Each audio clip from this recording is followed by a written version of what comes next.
عدلیہ کے خلاف آج نام لے کے معزز ججوں کے حکومت کی جانب سے حکومتی وزراء ہیں وہ ٹویٹس کر رہے ہیں. دوسرے لوگ آج وزیر اعظم پاکستان نے بھی بلکہ اس پر نام لیے بغیر اپنا موقف دے دیا عدالتوں پر.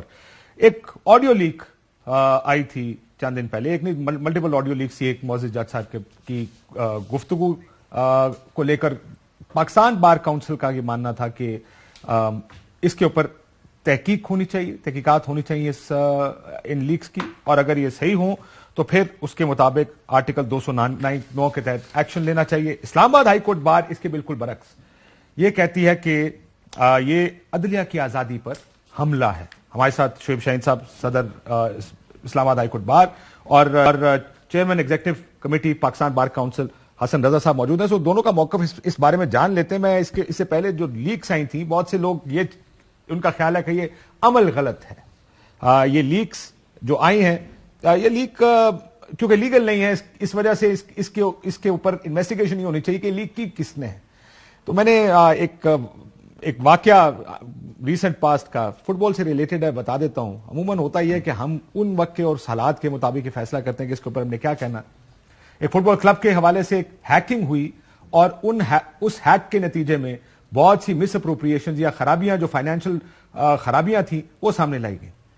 وہ لڑکا پورچوگل کا, اس وقت اس کا کیس چل رہا ہے اور 21 سال قید اس کو سزا ہو سکتی ہے. جو کامنٹیٹرز تھے جب وہ اس پر بات کر رہے تھے, انہوں نے کہا یہ ہیرو ہے یا مجرم ہے, کیونکہ اس کو 21 سال قید سزا ہو سکتی ہے. تو اس کا کہنا تھا کہ میرے لیے یہ ہیرو ہے اس لیے کہ یہ ہمارے سامنے وہ حقائق لے کر آیا جو کہ شاید ادروائز ہمیں کبھی پتہ نہ چلتا. جولین اسانج, آپ کو مثال یاد ہوگی وکی لیکس کی, کہ کس طرح بہت سے حقائق لوگوں کے سامنے آئے. اب یہاں پر مسئلہ یہ ہے کہ اس سے پہلے بھی چند ایشوز پر یہ کہا گیا کہ پروسیس ٹھیک ہونا چاہیے, اینڈ ریزلٹ میٹر نہیں کرتا. اب لگتا ہے ایسا ہے کہ اسلام آباد ہائی کورٹ بار پروسیس کی خرابی کو تفتیش کرنے کی بات کر رہی ہے, جبکہ پاکستان بار کونسل اس پروسیس کی بات نہیں کرتی. وہ کہتا ہے کہ جی انویسٹیگیشن ہونی چاہیے. اگر اجازت دیں تو میں سے پہلے پاشا صاحب سے بات کروں. پاشا صاحب, آپ کا موقف یہی ہے کہ اس کی تحقیقات ہوں, ریفرنس بھیجنے کا فیصلہ کیا ہے پاکستان بار کونسل, دوسری بات سپریم جوڈیشل کاؤنسل میں؟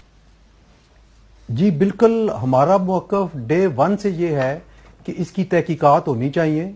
اور پہلا مطالبہ اگر آپ دیکھیں گے جو پریس ریلیز ہم نے جاری کی تھی, اس میں یہی کیا تھا کہ فرازک ہونی چاہیے, اور اگر کوئی فریق یہ کہہ رہا ہے کہ یہ فیک ہے تو اور ثابت ہوتی ہے فیک, تو بنانے والے کے خلاف کارروائی ہونی چاہیے.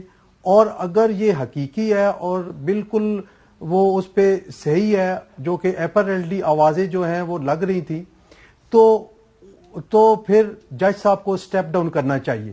یہ ہم نے چیف جسٹس صاحب پاکستان صاحب سے بھی یہی مطالبہ کیا تھا کہ آپ سو موٹو لیں, ایکشن لیں, اور گورنمنٹ آف پاکستان اس کی فرازی کروائے, کیونکہ دو ہی ادارے ہیں جو فرازی کروا سکتے ہیں, ایک گورنمنٹ ہے اور دوسرا جو ہے وہ honourable chief justice of Pakistan.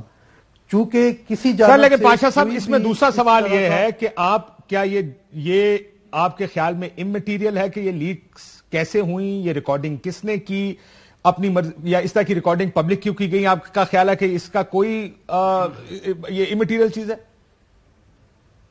نہیں, یہ بالکل کسی کی پرائیویسی میں جانا اور اس طرح کوئی ٹیپ کرنا, باتیں ذاتی باتیں بھی ہوتی ہے لوگوں کی, میں اس کو بالکل اچھا نہیں سمجھتا, یہ کنڈیم کرتا ہوں.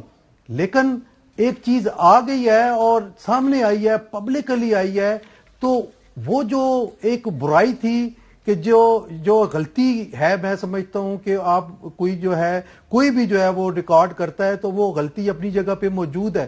لیکن اتنے بڑے پیمانے پہ جب اس کی تشہیر ہو گئی اور ایک انتہائی بڑی شخصیت ملک کی اس میں وہ انوالو ہوئی ہے, اور دوسری سائڈ سے بھی ایک بہت بڑی شخصیت ہے, وزیر اعلیٰ رہے ہیں پنجاب کے, تو میں سمجھتا ہوں کہ یہ چھوٹی چیز نہیں ہے, بڑی چیز ہے آپ کے خیال میں. لیکن اس کے ساتھ ہی ایک اور سوال پاشا صاحب, ایک اور سوال. یہ تو چلیں لیکس, ایک معزز جج صاحب کا نام ایک لیک کے ساتھ جوڑا جا رہا ہے. آج مسلم لیگ نون ایک اور کیمپین لے کر آئی, نام لے کر ایک اور سپریم کورٹ کے معزز جج کے بارے میں نام لے کر کیمپین کا آغاز کیا گیا. کیا اگلی پریس ریلیز اس پہ آئے گی کہ ججز کی آزادی، ان کے تقدس، اس پر حملہ ہوا ہے سیاسی جماعت کی جانب سے، یا آپ کو لگتا ہے وہ ٹھیک ہے؟ دیکھیں، بات یہ ہے کہ ہم نہ تو ان کے کسی پولیٹیکل پارٹی کے کسی ایکٹ کو سپورٹ کرتے ہیں اور نہ ہی ہم اس معاملے میں کوئی فریق بننا چاہتے ہیں سر، لیکن آپ کو ہر جگہ میرے پاس یہ کافی ساری پاکستان بار کاؤنسل کی پریس ریلیزیں پڑھی ہیں، اور ہر پریس ریلیز کے اندر آپ نے عدلیہ کی آزادی، اس پر کسی قسم کا حملہ، اس کے خلاف پوزیشن لی ہے پاکستان بار کاؤنسل نے. آپ اس ان پریس کانفرنسز کو عدلیہ پر حملہ سمجھتے ہیں یا نہیں سمجھتے؟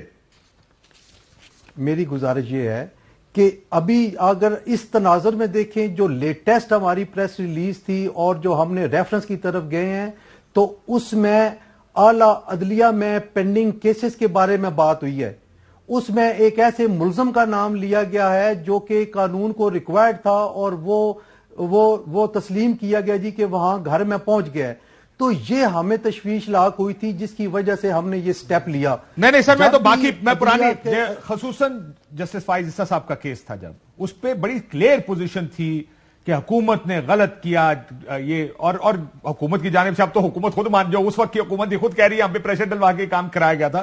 میں صرف یہ جاننا چاہ رہا ہوں کہ کیا اگر کوئی سیاسی جماعت بینچ پر بائس کا الزام لگاتی ہے، ان پر الزامات لگاتی ہے، تو آپ کہتے ہیں دیٹس اوکے، کوئی مسئلہ نہیں ہے، کیونکہ یہ آپ کو اس سے کوئی اعتراض نہیں ہے؟ ہم دیکھیں، بات یہ ہے، آپ شاید اس چیز کو کاشف عباسی صاحب بھول رہے ہیں کہ جب بھی آپ پرویز مشرف جیسے آمر نے عدلیہ پہ حملہ کیا تو آپ نے دیکھا نہیں ہے کہ کس طرح وکلاء نے پورے پاکستان میں، چاہے وہ بار ایسوسیشنز ہو، چاہے وہ بار کونسل ہو، اسٹیچوٹری باڈیز ہوں، انہوں نے ایک سٹینڈ لیا اور آخر وقت تک اپنے سٹینڈ. سر وہ میں یہ تو پوچھ رہا ہوں، آج آپ نے سٹینڈ لی